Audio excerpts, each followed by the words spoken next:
Hi everyone, thank you for being here. We're very happy to have Anton Liutin here, who will present some ongoing work and project looking at the adoption of water-saving technologies in Uzbekistan. And Anton Liutin is at the University of Wisconsin-Madison, and this is a project that started during one of the matchmaking events that we organized. And so we are always happy to see that these matchmaking events do lead to some work forward. So it's great to be able to share one of this work, one of these projects. And Aurelie Haru, who is at McGill University, will be the discussant. So we'll have up to 30 minutes for Anton to present, and then up to 10 minutes for Aurelie to share her comments, and then have an open discussion. Anton, please go ahead. Thank you. Yeah, thank you everyone for coming today. I'm really excited to present our project. It's like very long time when we're working on it, and we are really happy that we start obtaining like first results, and like the end is coming to this project, and we are more excited to present at least some results now, and more excited to present like what we really want to do. The current presentation today will be part of our more larger project because we are doing like a lot of things now in Uzbekistan. But today I will be mainly talk about how we can use behavioral games to exploring the adoption of water saving technologies in Uzbekistan. Again, it's like relatively large project in general, and like a lot of people interact across each other. And I want to thank everyone, to SPIA, Nexus Game, the Siwana, Gender Platform, to provide funding to us and collaboration efforts. It's very important because like I believe like no one cannot do all this project by alone. For this reason, it's very exciting. Today, in general, I will be talk firstly about Uzbekistan, about like which problems it have. There is like a lot of problems, but also a lot of like some possible solution. That's good part of it. After that, I will be discussed like about which water saving technologies we are talking about. We'll be discussed very briefly about mathematical modeling behavioral games, about behavioral games slightly more, and we'll try to understand which problems currently Uzbekistan have and how we can explore them. And our main idea that we want to use behavioral games to explore like the farmer decision about adoption of water saving technologies. First of all, when we're talking about Uzbekistan, we are talking about a country who has very large agriculture sector. Historically and currently, like around 20% of the GDP and labor force in Uzbekistan are working in agriculture, and agriculture consume almost all water what currently have in Uzbekistan. And almost all water resources are already in use. You possibly already know like RLC disaster was happened like 40 years ago. It's exactly like the sign that there is not water remain to extract. Just because like water is not going from the main river sources to RLC, the RLC disappear. And this picture is not going significantly better because when the water going from the Tanshan mountains to Uzbekistan to RLC, almost all water used for agriculture use and no water remain for natural reservoirs like RLC. And if you look about like future forecast for this situation, that's not looking good. Possible future crisis could happen for water shortage because these regions have very high population growth and the water supply will be depleted. Like very soon, like amount of water will be decreased year by year. Around like 5% of the water will be decreased each year. And it will be up to 2050, it should be less by 30%. And it's like mainly what we observing like globally, but what farmers thinking about all this problem. We also like did like very extensive like field work previous summer and talked with all these farmers. Did like individual interview, focus group discussion interview, and almost all farmers noticed that water is scarce and the water supply is decreasing. It's like not like the prediction of the future, it's like the current problems what they are have. And almost everyone noticed like the temperature is increased, amount of droughts is increased, and also winter start to be more severe. For this reason, like the water problems what currently farmers have is almost like facing almost all farmers in Uzbekistan. And they mentioned like they are not very optimistic about the future in Uzbekistan farming. And also, like everyone, also additional notice, like the canal system is not working properly because like they always like have delays for the water delivery, electricity shortages, which also making extraction of water more complicated. However, it's very difficult to distinguish does the water is not provided because the government don't have this water, or is it because like the problem with infrastructure? And when we're talking like water is not enough for the farmers, we could ask like how they using this water. Because if you look about water system in Uzbekistan, there is still a lot of room to improvement this water system. The canals mainly was constructed during the Soviet Union. They still like update the system, but the system by itself enormously large.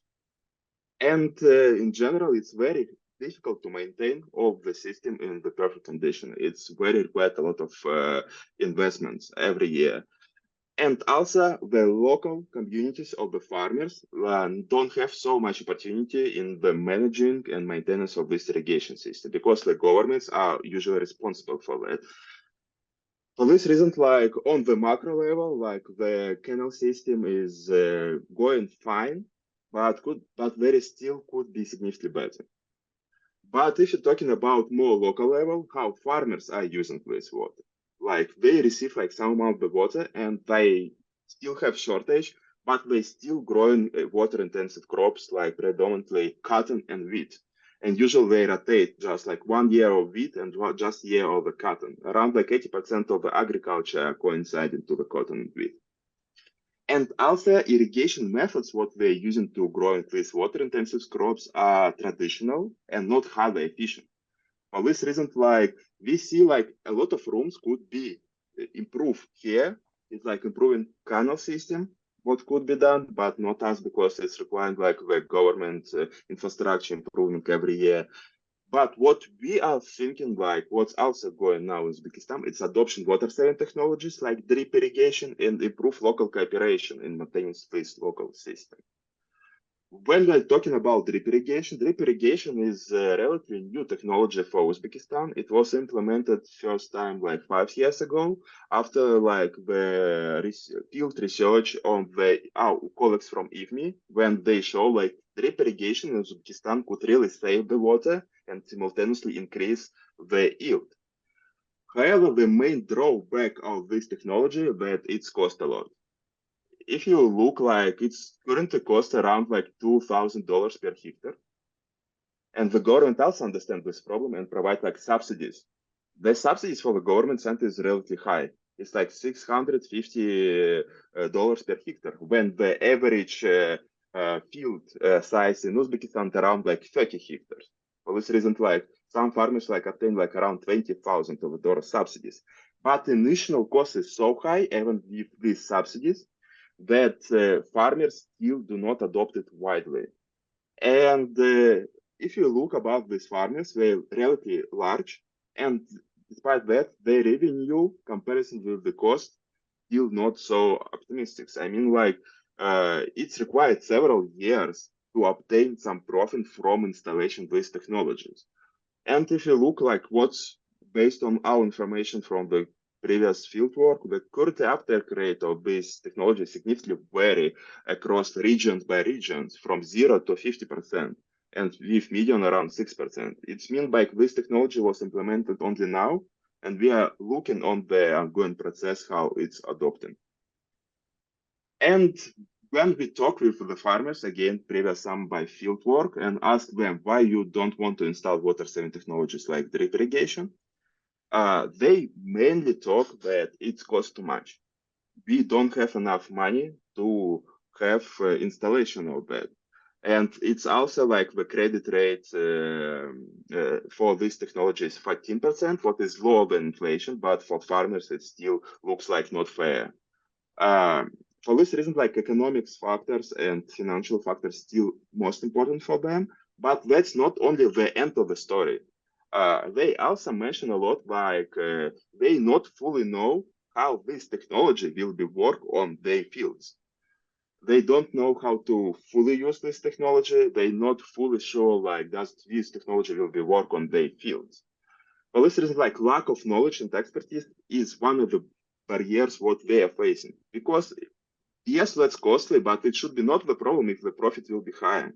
And especially if we're talking about the problem when water supply is decreasing, the future expected profit should be high. Only in the case this technology will be work how it's advertised, but there is still like some untrust to this technology from the farmers. For this reason, like they all waiting who will first implement these technologies in their village, and they want to look how this will be work.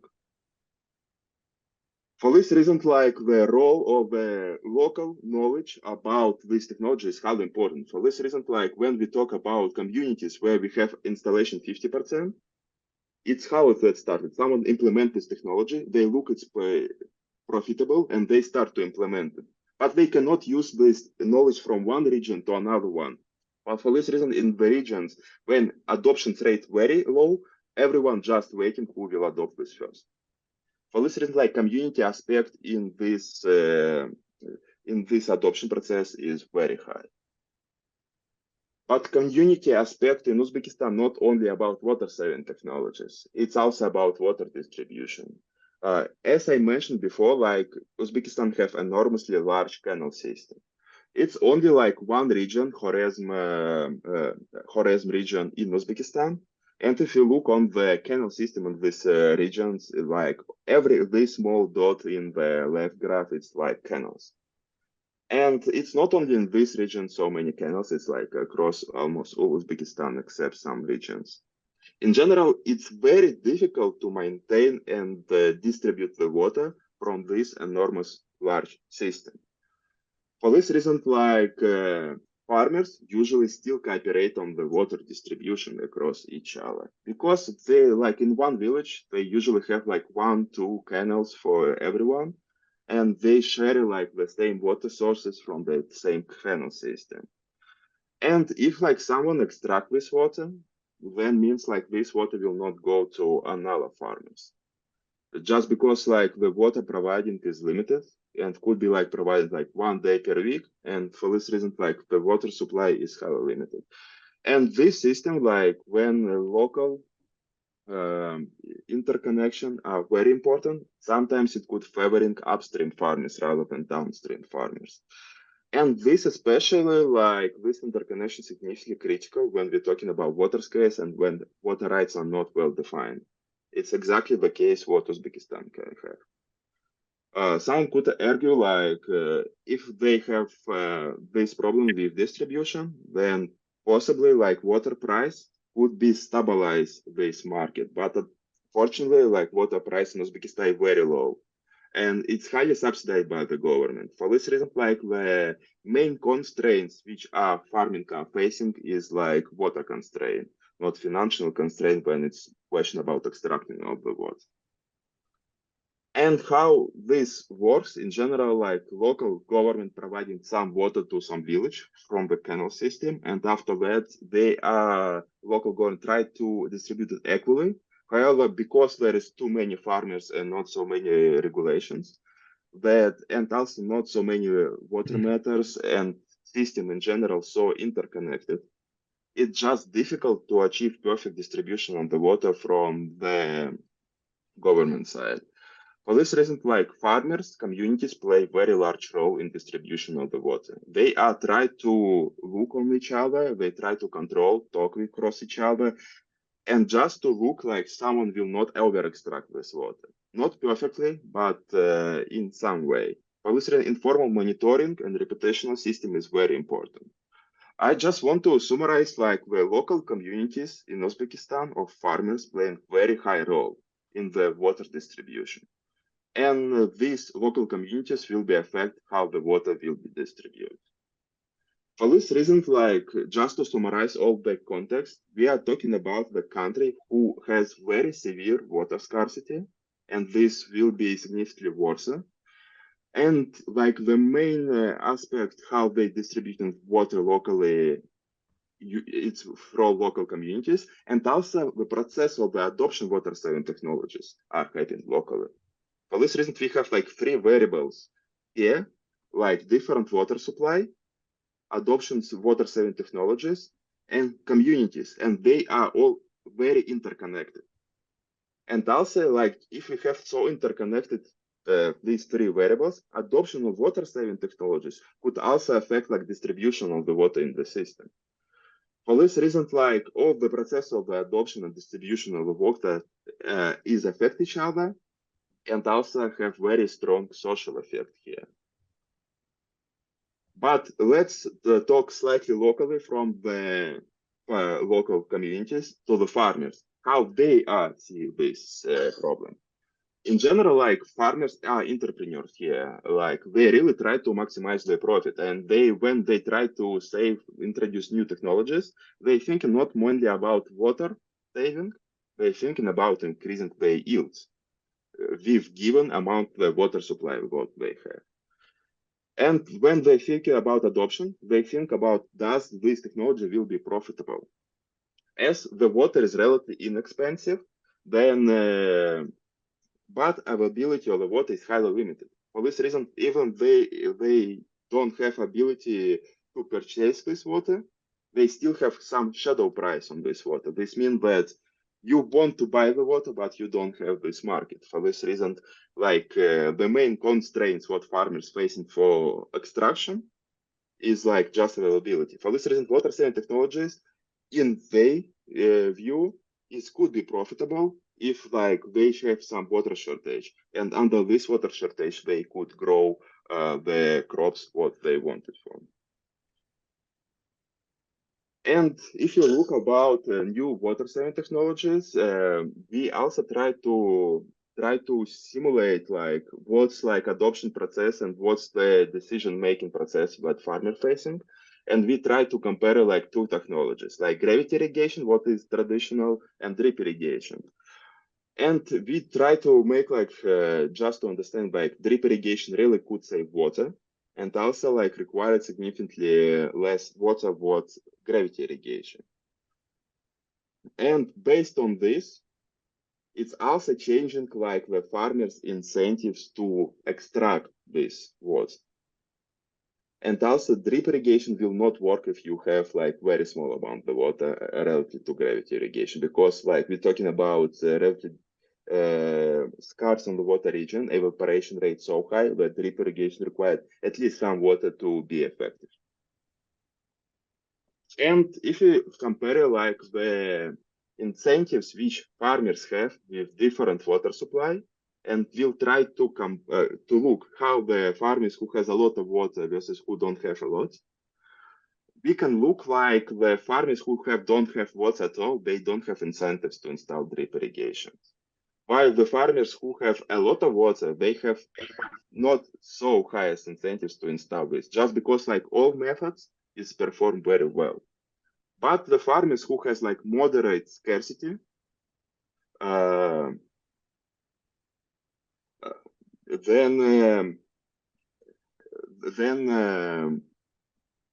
if there is some water scarcity, then they have highest incentives to install these technologies. And about like water utilization question in the comments, it's this water utilization not exist anymore in Uzbekistan. They were suspended like 2 years ago. For this reason, like previously it was done, water utilization, but now they are not working. For this reason, like local communities, it's still performing very large role, but now more informal one. They don't have so much now formal formal platform to communicate. For this reason, I named them now informal ones. Okay. Let's go back to the farmers. But for this reason, like when we're talking about incentives to install drip irrigation, usually like you need to have like some level of the scarcity, but not the high enough to install this. But also the problem, like if you install drip irrigation, it's also could change your incentives to extract the water. If you have like scarce amount of water, the more water you want to extract. For this reason, like you have slightly high incentives to overconsume this water. For this reason, like if you talk about scarce region, then the installation of drip irrigation could not save like the water extraction. But if you're talking about region when we have a lot of water, drip irrigation could really save the water. For this reason, like installation of water saving technologies also shaping like incentives of the farmers. How much GI is gravity irrigation, DI is drip irrigation.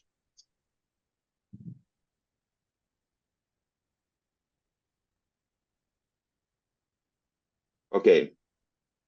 For this reason, we really try to construct like what farmer optimization problem, but I will not like very briefly, I will be not mainly focusing on the how we construct this model, just because time is very limited.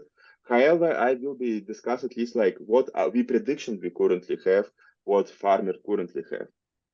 First of all, like what we currently predict, like the communities want to adoption water saving technology higher, just because they want to save some water and water is scarce. For this reason, like social incentives to install water saving technologies usually higher than personal incentives.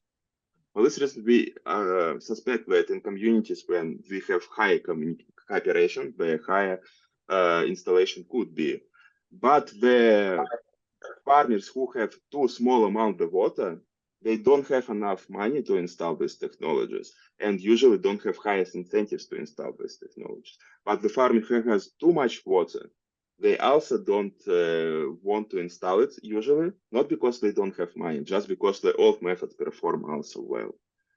For this reason, we suspect like the farmers with moderate scarcity, really adoption of this technology really could increase like water sharing behaviorals, and also they have very high incentives to install this.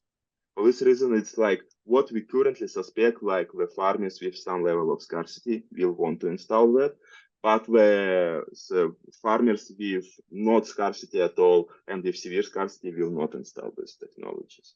Why I'm talking like about this difference about water scarcity, just because within the same system, upstream farmers and downstream farmers could have significantly different water supply. For this reason, like dependent on the water supply, they will have also different incentives to install drip irrigation. For this reason, like we have some prediction from the model and from the context what we already have.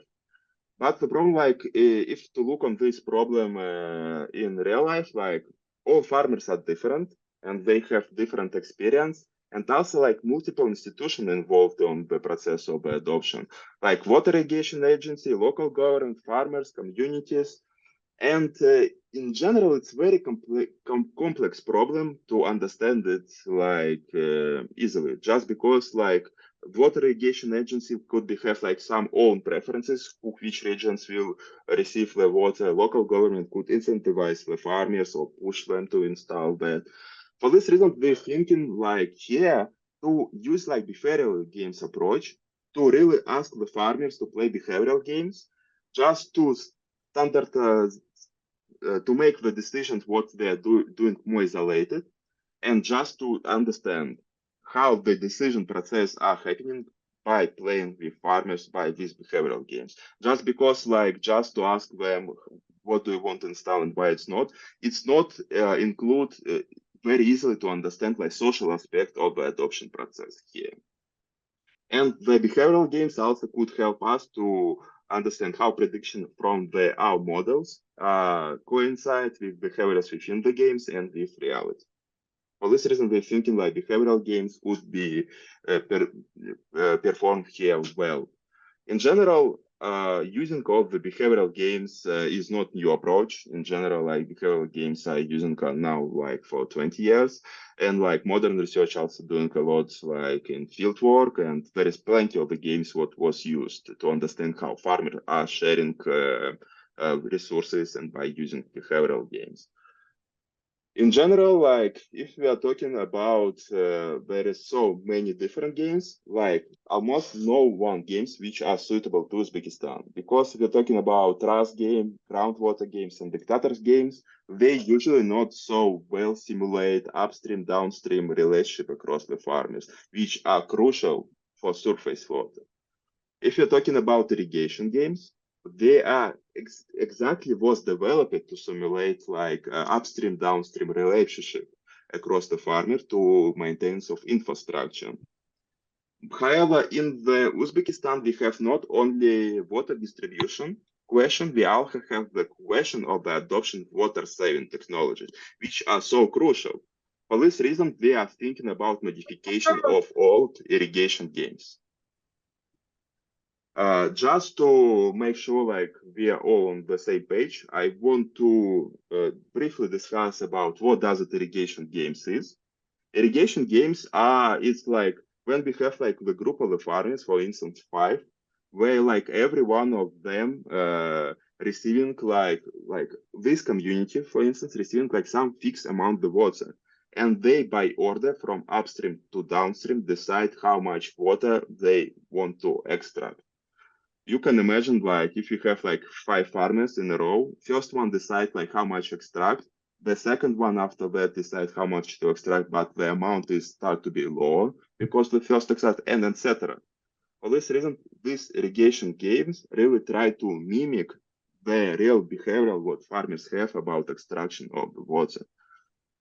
And additionally, simultaneously with decision about water extraction, they also need to spend the profit what they obtained from the water extraction on the infrastructure maintenance within these games. However, these games only have trade-offs about like personal incentives of the farmers to maximize their profit because they want to extract as much water as possible. And simultaneously, they have like the community incentives because they all need to invest in this infrastructure, what is public good. For this reason, like the farmers cannot maintain like infrastructure alone. For this reason, they still need to communicate and cooperate. For this reason, irrigation games in general was developed to have trade-off between like personal incentives and cooperation across the farmers. And in general, like the current results of the irrigation games, what is suggest, like in general, farmers are tend to cooperate. They not like only extracting the water what they have, they still cooperate, not perfectly, but still try to do that. And also here within these games, I know like they also have like very interesting, very close to reality approach like upstreamers farmers still obtain more water systematically than downstream farmers.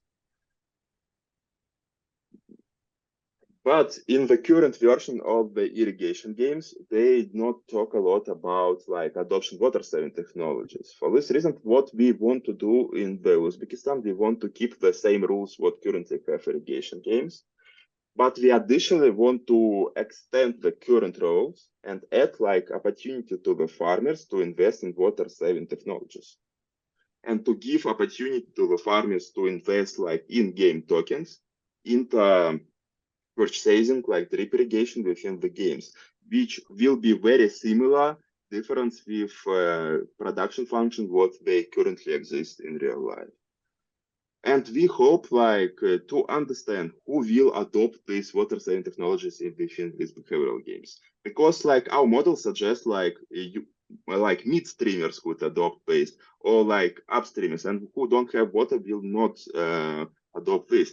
But also important, these behavioral games would give us opportunity to look how people and farmers interact across each other and decide who we want to install this drip irrigation, which also so crucial in the Uzbekistan and also would help to us to understand what's like social thinking about who need to install the drip irrigation rather than like the personal incentives.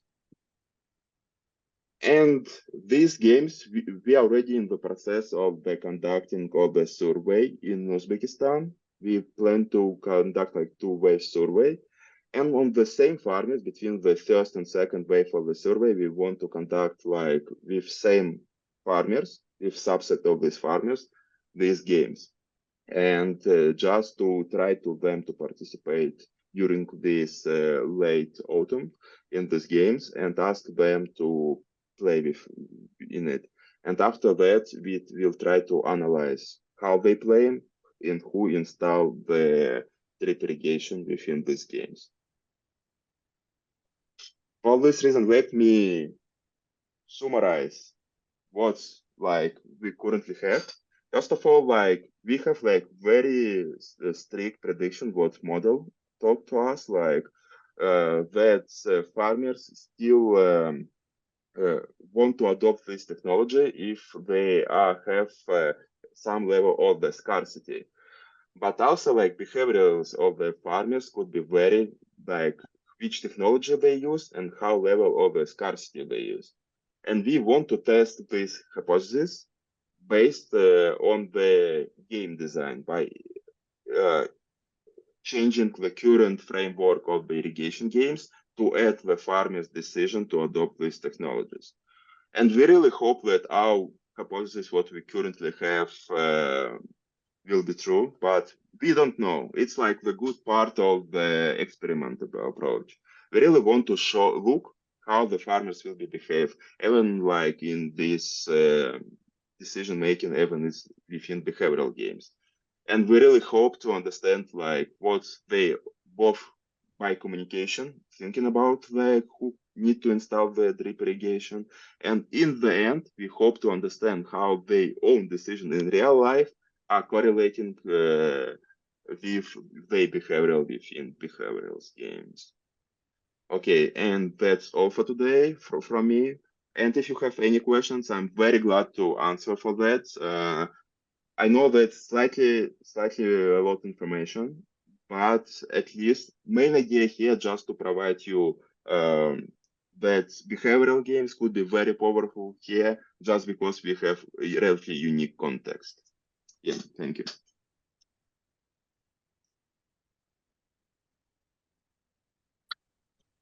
Thank you, Anton. Aurelie, please go ahead. Yes, wonderful. Thank you so much, Anton, for a really great talk on a really important topic. I think sadly and scarily, the case of Uzbekistan is only going to become more common in other parts of the world as well. So what you're doing is really, really important. So thank you for that. So just to recap for a minute, what I see that you described are kind of two main problems. One being this kind of water supply issue that can, as you described, be tackled through kind of macro approaches with the government, revamping the irrigation infrastructure, or these more micro approaches that your research is focused on and seeing how and kind of what it is the behavior and adoption of drip irrigation. So one is that water supply and access issue, and then the other is the kind of traditional common pool resource problem of how do community members within this irrigation scheme cooperate. And then the added challenge kind of linking those two issues is that you have this kind of inequity in how water is distributed as you move from upstream to downstream. And so what you're proposing to do, given these kind of two main problems, is to play this irrigation scheme adapted from Jensen et al. And so you have kind of players who are randomly allocated somewhere along that stream. They're given 10 tokens and have to decide how much of it to invest to maintain that infrastructure. And then users, depending on where they are in the stream, will get different amounts of water available to them. And then your iteration, if I understood correctly, is that then you're introducing the possibility of farmers to choose to either take a loan or to purchase upfront this drip irrigation. So that's just a brief recap. So I have two main thoughts in the game. And so first are really specific, tailored to the game. And then the second kind of set of comments are more kind of taking a step back, and hopefully that'll be kind of relevant as you're doing more work in Uzbekistan. So one are just kind of like, since it sounds like you're just about to start some of these games, some are just having run some of these games myself and regarding kind of water use and access, some things to think about as you're kind of implementing is one, of course, as always, the methods we use always have pros and cons. And of course, with the game, you have things like hypothetical bias that will kind of maybe decrease the external validity or internal validity of the game. And so you might do a few things to decrease some of that hypothetical bias. And you didn't comment on it, but for example, I don't know if you're able to make like the payouts that farmers will receive as a function of kind of the actual game itself. I think if you're able to do that, that would be helpful. Just as an aside, we tried to do that in Tanzania, and then the community members absolutely refused that kind of payment scheme. So they wanted everyone to be paid equally. So as much as you might want to, that's not necessarily possible, but that might be something you do. And then something else to reduce hypothetical bias is to, instead of having players play like against a computer, make it that they're playing against each other. And I don't know what setup you have to play these games. Of course, like if you're in a lab, that's much easier to do than if you're in the field. So happy to talk at any point, but one thing that we've done in the past to kind of make it so that they're playing other games is taken the results from players from the previous day and had those for the players playing in the current day. So for the first day, then you have to make them play against the computer. But this is just to say that way you can tell the participants that they are playing against other real members in their community while keeping it anonymous. And then something that you also alluded to are kind of different games that you could play. And of course, you have to make a call in terms of what you want to focus on. But what you might want to do in thinking about kind of some of the heterogeneity in your results. So instead of playing, for example, a full trust game, you might want to, again, if the timing allows it in your survey, but you might be able to elicit trust without playing the full trust game. And so I'm also happy to share some references, which is, not as clean and not as good as playing the trust game, but it's a good proxy for trust if you wanted to kind of look at some of the some heterogeneity in your results along trust. Something else that I thought would be interesting, but I don't know if your sample size would allow for it, but it might also be interesting to stratify your sample and have, so what I thought could be interesting is, for example, to compare farmers' real location along the stream and compare that with what they're randomly allocated. So for example, some upstream farmer, if he is randomly given, in the game, the upstream farmer, how does that compare, for example, with an upstream farmer if they were to have been in the game allocated the downstream farmer? And then likewise, likewise, you could look at it in the other way, like a farmer who's downstream, if he's given in the game upstream farmer, how does that compare? And so on. So you might be able to stratify, and maybe not along like the 5 locations on the stream, but maybe just have like upstream, downstream to simplify. That might be interesting. Again, looking at some of the like heterogeneous results. And you might mention that in kind of some pre-analysis plan if you do want to look at some of those heterogeneous results. And then since you mentioned that you're doing multiple studies or that you're kind of, this is ongoing work and likely you'll go back and work, then I wonder also maybe in a subsequent round or even in this immediate round, if you want to compare kind of like game behavior with real life behavior. And then you might be limited to just like farmer reported values, but comparing, for example, if, how much they actually invested that year in the infrastructure of their scheme, or did they receive water? And so it might just be interesting to compare somehow, and also with, I don't know, again, how far along the project is in terms of like access to drip irrigation, but compare also like farmers who actually did adopt drip irrigation. How does that compare with the game results? Although it sounds like the adoption rate is really low.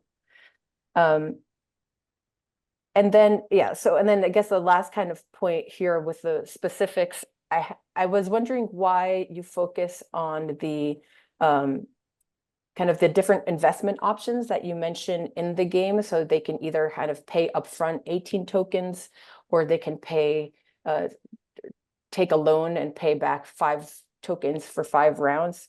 I was just curious as to like why you chose that.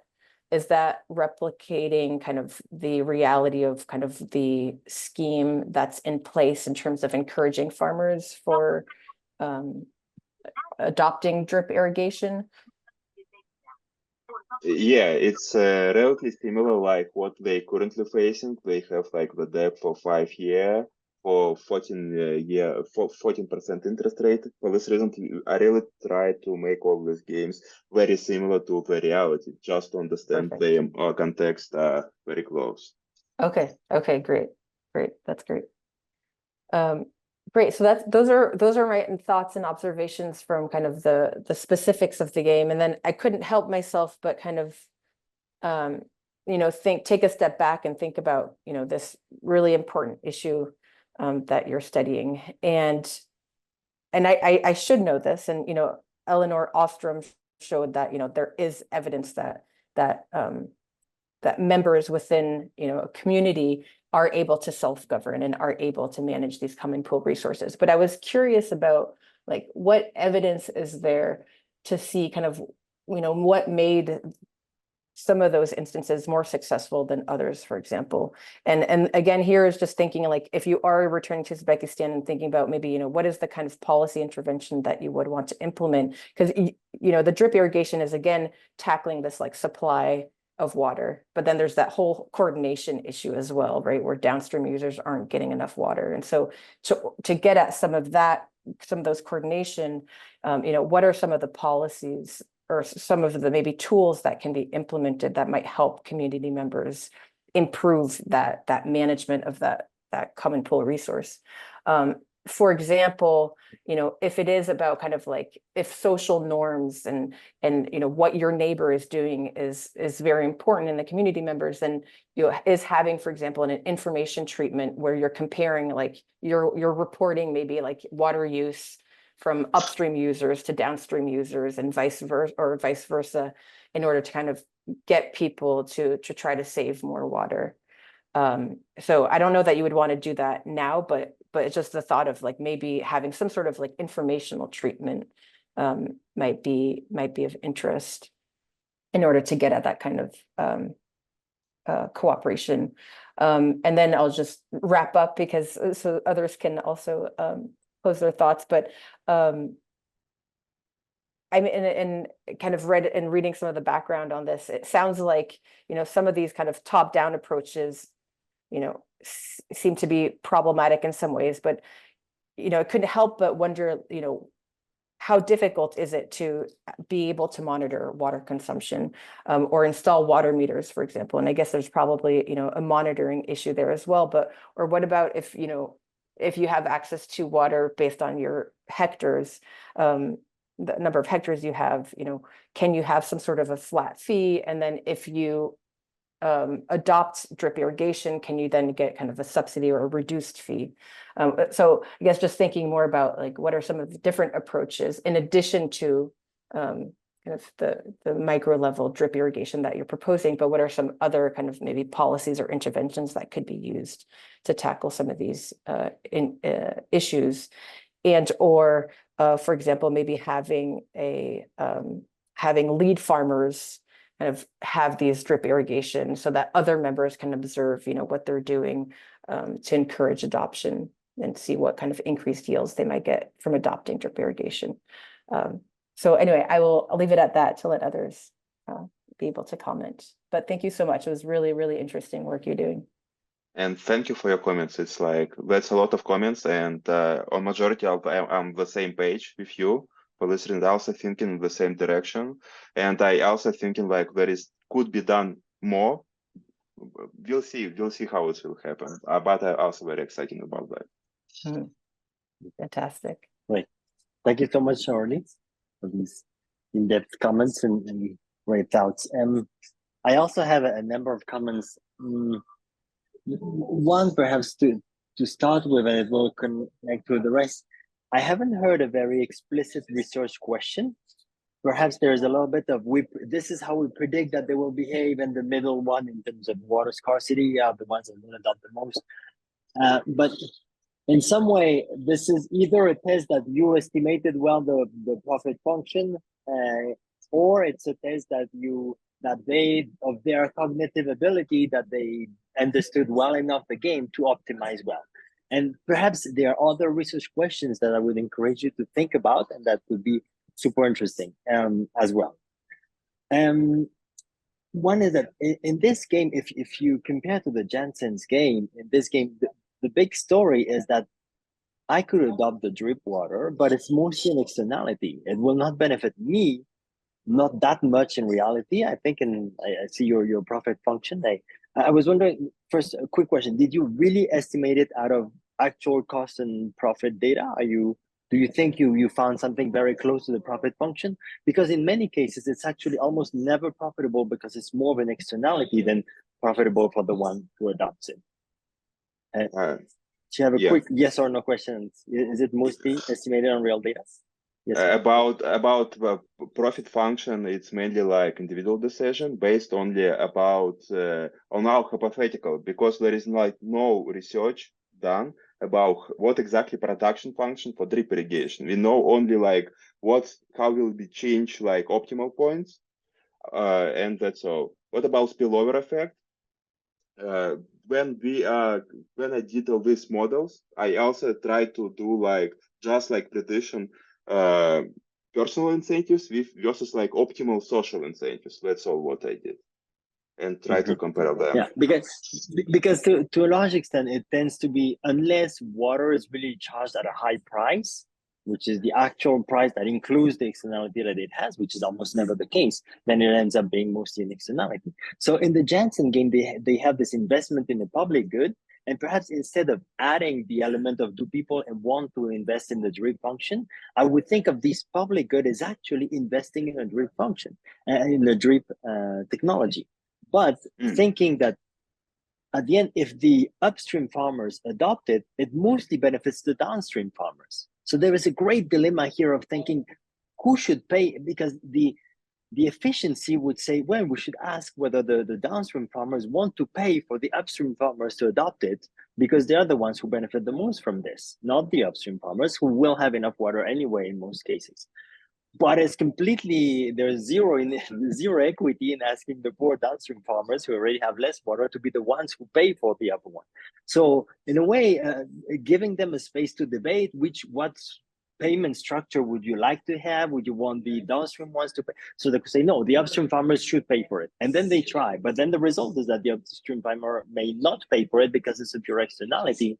And the downstream is very low equity. And so then they get to think about how do we find some agreement so that we do get it.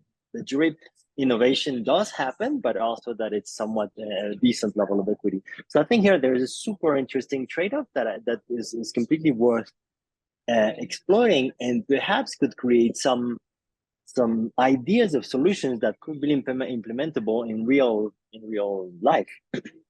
Then the question of, does it predict well real life decisions? The problem is that they tend to do the game in really small numbers, and in real life it's substantially larger numbers, so they tend to cooperate relatively better in games than in real life. So I think I like Aurelia's idea of, depending on where you are in real life, does it affect how you play? Because it kind of, you have a real empathy for, you know what it is to be downstream when you're not.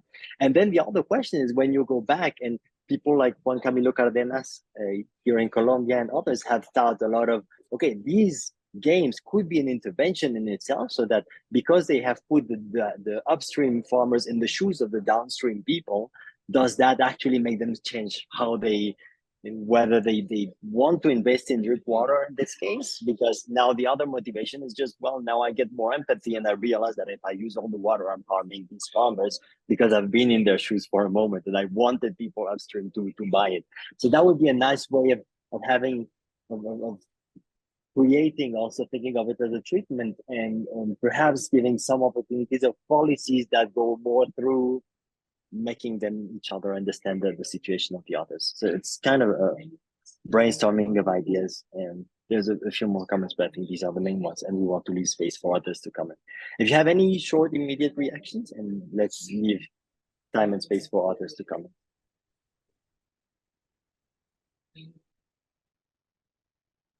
Are we good? Should we take, Anton, did you want to say a word, or I just want to, we also thinking about using irrigation games like intervention, but we really don't know what will be, does the farmers will be cooperate more or less when they will have the choice, because it's like slightly unpredictable the way how they could cooperate under the drip irrigation. For this reason, I did not mention that, but we also will check does the irrigation games could be intervention, because the timing of conducting these games exactly between first and second wave of our survey. For this reason, we will look on it. And yeah, thank you everyone for comments. That's like a lot of them. And I also like, I have now place to think slightly more after that, just because like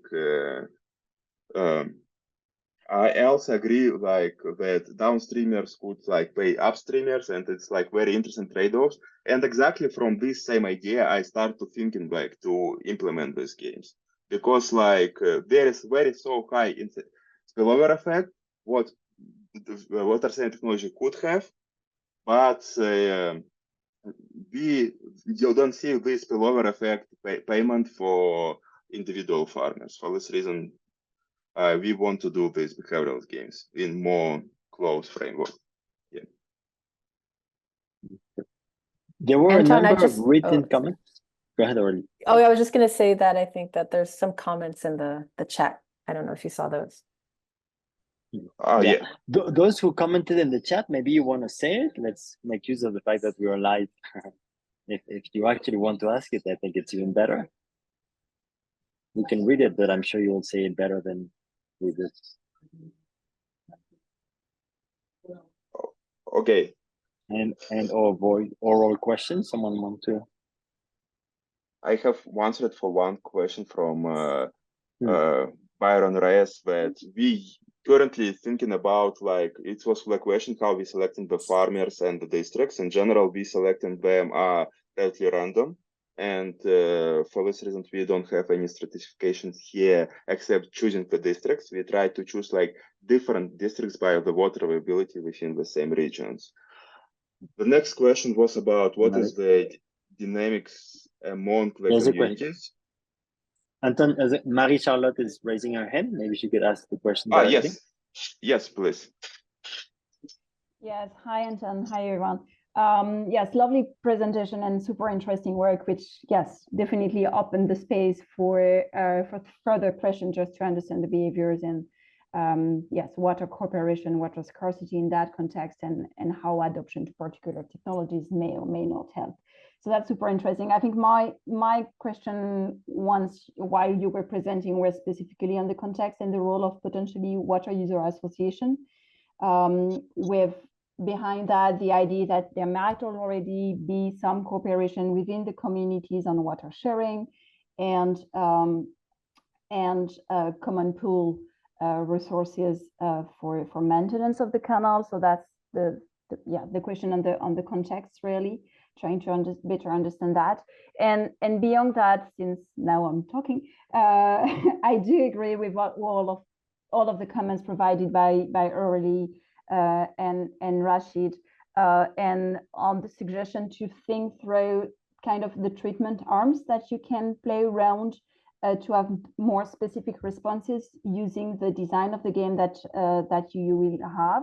So thinking about how does the response to the game would differ depending on the cost of the subsidy? How would that differ depending on the access to credit?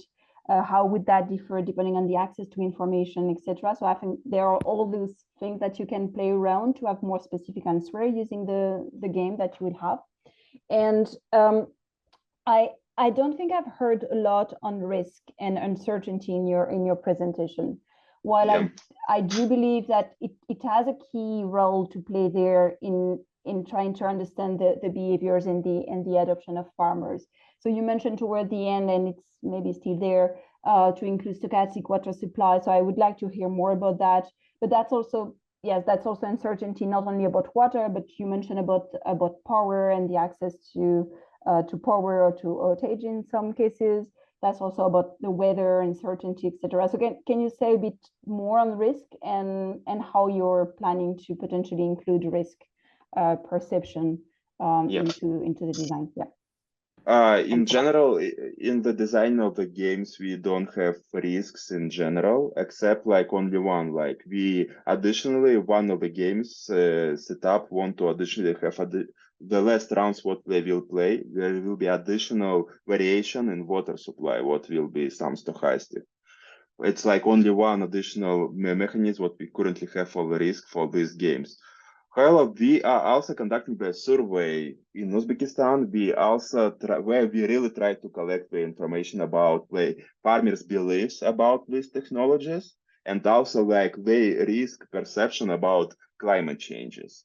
For this reason, like even within the games, we don't see the information about like these risks mainly, but we will have like this information from the survey, like how the farmers thinking, how the climate changing, and also about information how they believe this technology could be effective.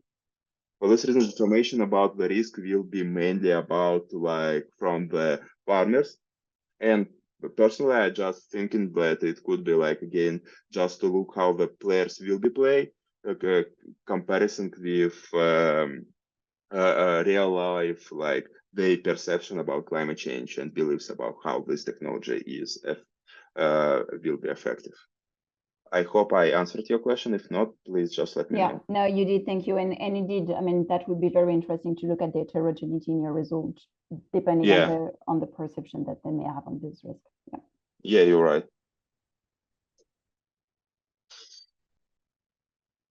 So we're reaching the end. Is there any last short question that someone wants to ask? Anton, did you have a final word or an additional answer to one of the questions? I did not answer only one last question from the comments. It was a question about what is the dynamic about among the communities, and in general, like dynamic could be really different because like in general, like what we currently see, like in the communities when we have a lot of water, they are not so cooperative comparison with the communities when they have like water shortage. For this reason, like the main difference between communities what we see is like the less water they have, the more frequently they usually cooperate. But unfortunately, this only like our observation. We did not find like this like any proofs for that like on systematic view because it's required slightly more additional research for understanding what's dynamics happening here. I think this would be a nice finding if indeed communities that have had more water shortage do cooperate better in the games. Or really, maybe if there's already prior findings of this, if it's but it's I find it interesting because at least there is hope that over time, when they pay scarcity in some way, they get better at cooperating. And so that would be an interesting one also if ever you find evidence of this. Well, thank you, everyone. Thanks a lot. Thank you, everyone. And have a nice day. Bye. Have a wonderful day.